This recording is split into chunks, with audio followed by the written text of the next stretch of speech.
di sekolah Komodo dan Om Suparman, karena menurut saya audio yang jelas salah satu faktor keberhasilan WFH. Ya, thank you Om Rido. Wah, ini guru musik juga nih di Al-Azhar nih. Oh, saya guru musik, beliau juga pandai mengaji. Serius. Jawab pinter banget. Kori dia kori pinter dia. Shout out to Al-Azhar. Al-Azhar harus bangga nih punya guru kayak Pak Rido, karena salah satu guru yang berpikiran maju juga. Ya, kebetulan juga adik kelas saya di kampus. Ya, Rioni nih. Thank you ya udah datang. Jadi kita mulai aja ya. Pertama mungkin gini, nomor satu, kita udah pindah dulu mindset kita. Kita mau nyiapin teknologi untuk WFH. Ada dua hal. Sekarang teknologi ada dua jenisnya. Ada desktop, ada mobile. Desktop itu berarti sifatnya bisa dipindah, bisa nggak dipindah, dan lebih besar ukurannya. Kalau mobile, yaitu misalnya iPad, iPhone, atau handphone, atau tablet, itu mobile. Karena bisa bawa-bawa dan nggak besar ukurannya. Tapi kalau desktop mungkin agak besar. Nah, kita punya dulu pertama desktopnya. Itu satu. Ya, saya bisa kasih 3 solusi sebenarnya. Yang bawah, menengah, dan atas. Nah, kalau atas itu, jadi cara berpikirnya adalah digital mindset. Jangan lagi kita berpikiran, karena gini Mas Suparman, saya banyak banget nemu orang yang sebenarnya memalukan sih buat saya ya, sebenarnya secara personal gitu loh, kalau dia bisa beli handphone. Gini, karena digital mindset itu belum nyambung ke mereka gitu loh. Contohnya gini, kita beli handphone mungkin harga 3 juta, 4 juta, bahkan mungkin belasan juta atau puluhan juta. Begitu kita beli aplikasi, maunya nyarinya gratisan. Begitu kita perlu aplikasi itu buat bantu kita misalnya gitu, harganya 200.000, mahal, cuma aplikasi doang 200.000, nggak beli. Gampangnya sama aja kayak di musik, nggak mau beli musik akhirnya download MP3, padahal ilegal ya kan, download MP3 itu ilegal. Padahal dia bisa dengan mudah download MP3 bisa dengan mudah bayar Spotify. Dan nah, itu digital mindset Mas Suparman kalau saya nyebutnya. Kalau kita nggak bisa pindah ke domain itu, maka mendingan kita nggak usah beli barang mahal-mahal deh gitu, atau beli handphone mahal-mahal nggak usah deh mendingan, karena kita nggak bisa pindah atau move on. Nah, setelah kita punya yang pertama tadi, kita punya perangkatnya dulu ya, laptop atau iPad atau mobile ya. Nah, yang kedua kita butuh namanya mikrofon. Mikrofonnya, dan mikrofon ini sebenarnya solusi yang paling cepat dan hematnya saya juga punya gitu loh. Jadi sebelum saya sebutin semuanya ya, yang selanjutnya adalah sound card. Apa itu sound card? Contohnya kayak gini. Ini dikasih sama kawan saya dari Inggris nih ya. Ini sound card ya. Oh, giveaway boleh juga, tapi nggak tahu ini masih bener apa enggak nih. Saya sih rela-rela aja saya giveaway nih. Ya, jadi apa sih sound card? Sound card itu jadi kayak gini. Kalau kita mengandalkan kartu suara yang ada di laptop kita, ya, itu hasilnya nggak akan maksimal. Kenapa? Karena dia punya ada yang namanya keterbatasan di dalam menghantarkan suaranya. Itu disebut dengan latensi. Jadi latensi itu misalnya gini, saya ngomong berapa detik kemudian tuh jeda berapa sepersekian milidetik baru keluar. Nah, itu nggak bisa diiniin. Kayak contoh kalau kita nge-zoom sama orang-orang ya, atau Google Meet sama orang-orang ya, itu kan sering tuh pembicaranya udah ngomong, suaranya baru keluar beberapa saat kemudian. Nah, itu latensi namanya. Nah, untuk mengurangi latensi kita butuh ini, sound card.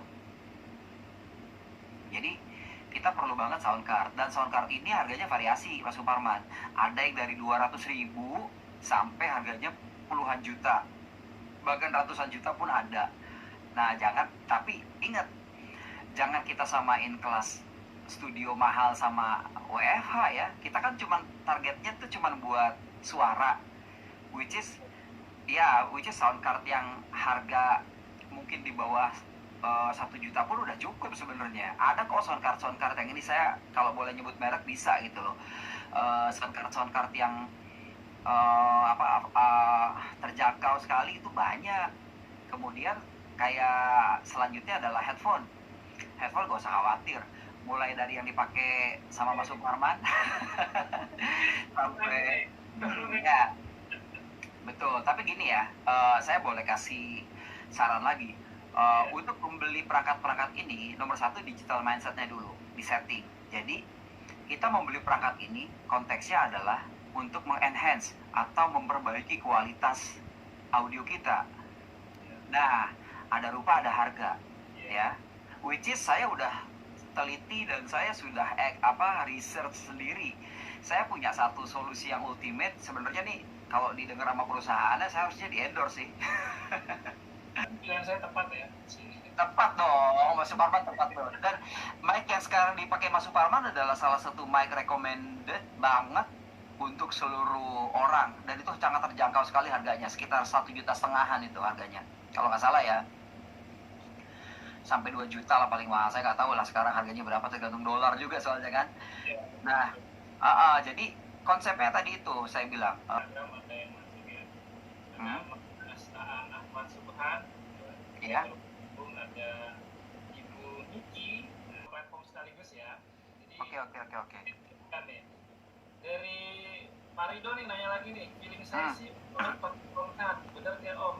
Tanyain Om. Iya betul. Pakai soundcard.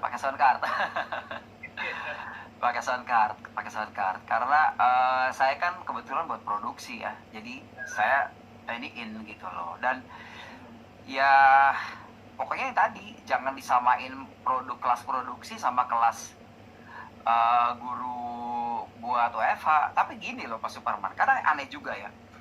Kadang saya mau mengkritik kita semua lah, termasuk diri saya pribadi mungkin ya. Janganlah kita sekedar menjadi user. Saya ambil contoh, banyak ini orang beli MacBook, tapi sebenarnya dia belum tahu MacBook itu sampai mana sih diuliknya gitu loh.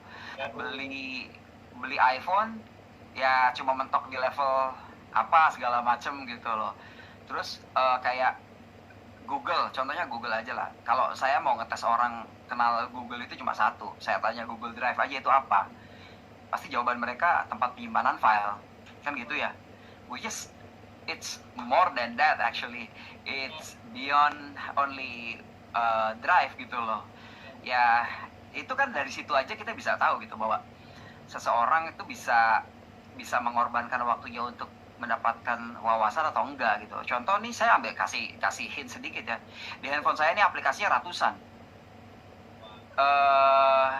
Saya join beta testing tuh mungkin ada sekitar 16 app yang saya beta testingin ya.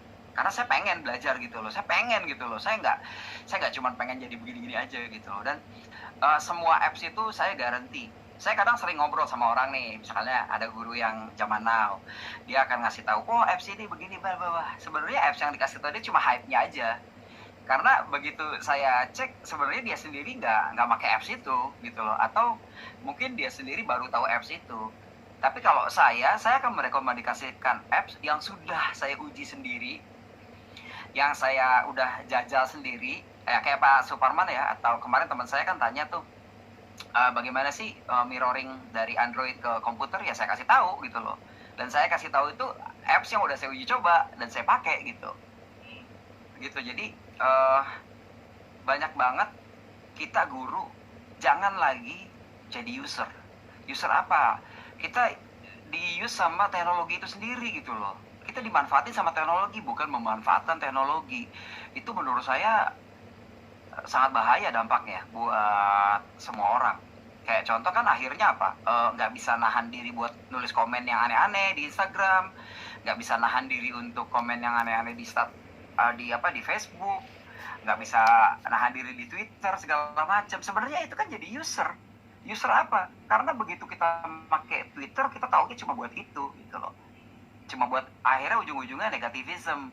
Nah itu bahaya sekali. Sebenarnya digital ini mindsetnya luas ya Mas Suparman ya, termasuk kayak gini, memperbaiki kualitas teknis audio itu adalah merubah digital mindset. nggak lagi kita bicara analog domain gitu loh. Maksudnya nggak lagi kita bicara guru yang biasa-biasa saja, tapi udah luar biasa. Kebayang nggak kalau guru semuanya modal? Artinya gini loh, gurunya itu memposisikan dirinya, I'm not a user, I'm trying to show you what I'm capable of. Saya ingin nunjukin sama anak-anak saya gitu loh, kalau saya tuh ngerti gitu loh.